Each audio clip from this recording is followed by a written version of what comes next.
At saka siguro Ayun. dapat napansin Jensen na noong nag-file ng motion for reconsideration ng House, naglabas ng statement ng Korte Suprema eh. Aha. Ipakita natin yung statement at may mapapansin tayo dito. Sige. Ang statement nila dito, ayan sinabi nila dito na nag-file na ayun on the motion for intervention, meron. Tapos meron din dyan sa unahan, motion for reconsideration.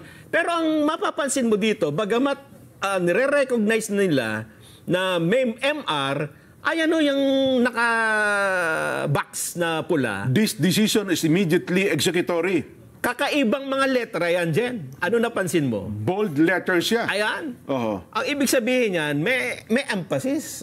Kaya kung ikaw, malakas ang pakiramdam mo, Oo. mapapansinin mo yan eh. Di ba? Tama. May MR na.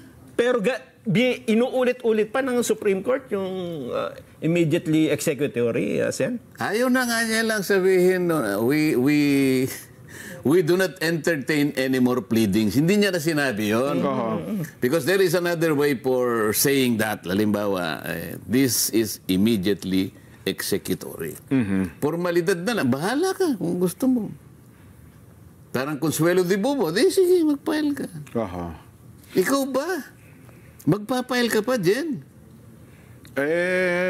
Doon nga po sa nanliligaw, may kasabihan Pilipino kasi, walang matimtimang birhen sa matinding manalangin. Di ba? Sabi pa na iba, hindi. Kahit na tayo ay, hindi dahil sa alam mo matatalo na, hindi na tayo lalaban. Ganon. Basta, laban pa rin tayo. Yan yung mga katwiran ng isang senador. Hindi niya common sinabi, hindi na tayo lalaban. Tama.